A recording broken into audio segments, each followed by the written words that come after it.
सभी स्टूडेंट्स का हार्दिक अभिनंदन है आपके अपने चैनल स्टडी अड्डा पे।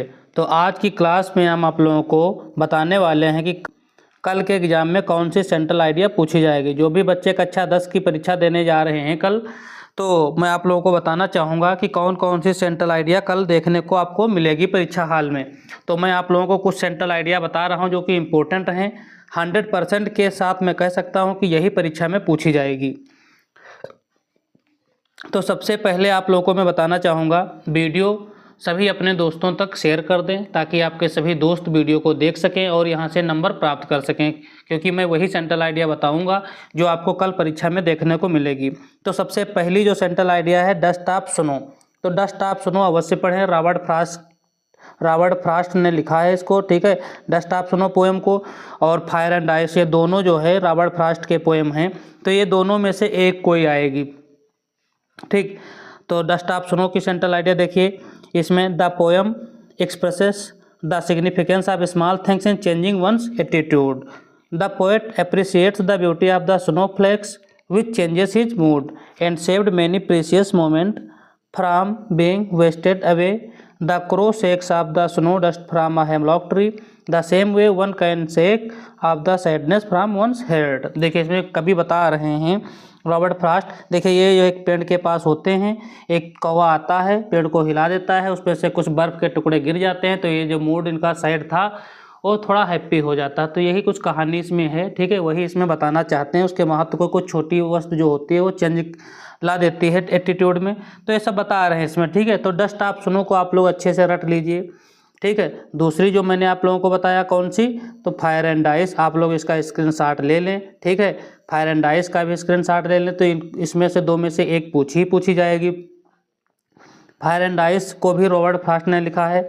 The poet had tried to bring the difference between the fire and ice which represent two different kinds of people. According to the poet, the world can perish by fire and also by ice. Thus, it can perish twice, one by fire and then by ice. The poet feels that the ice of hatred is as powerful as the fire of desire to bring complete end of this world. इसमें कभी बता रहे हैं कि जो संसार है एक बार फायर में नष्ट होगा, एक बार जो है आइस में नष्ट होगा। इसमें तुलना की है फायर को जो है डिजायर से और आइस को हैट्रेड से। तो ज़्यादा कुछ नहीं मैं बताना चाहूँगा, शॉर्टकट में बता रहा हूँ, आप लोग इसको सरसरी नज़र से देख लें, ठीक है। पेपर में आएगी जरूर central idea. Tiger in the zoo skip कर सकते हैं आप लोग याद कर सकते हैं द बाल पोएम को।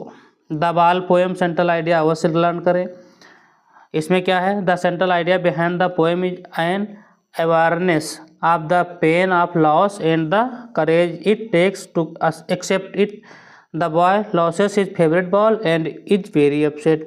He can easily buy another ball, but more than money or the new ball, it is the pain of losing the old one that matters the most. इसमें देखिए एक छोटा बच्चा होता है, उसकी बाल खो जाती है, तो वही कहानी इसमें कभी बताए हैं, जॉन बेरीमन है इसके पोएट, ठीक है। ये आप लोग रट लीजिए अच्छे से, ये पेपर में पूछी जाएगी द बाल पोएम। अगली सेंट्रल आइडिया पूछी जाएगी अमांडा। तो ये भी सेंट्रल आइडिया पेपर में पूछी जाएगी अमांडा। इस बार ये 100% चांस है यही आएगी, ठीक है। 3 होंगी, 3 में से आपको एक करना है, तो अमांडा पढ़ लीजिए। The central idea of the poem revolves around how a child is constantly nagged bye her mother.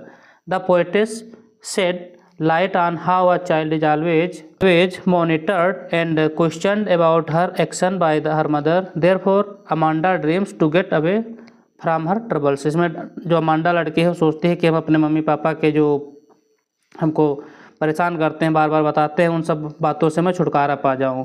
तो ये मैं आप लोगों को सेंट्रल आइडिया कुछ बताया हूं। कौन कौन सी आपको याद करना है, तो अमांडा याद करना है, फायर एंड आइस याद करना है, द बाल पोएम याद करना है और डस्ट ऑफ स्नो याद करना है।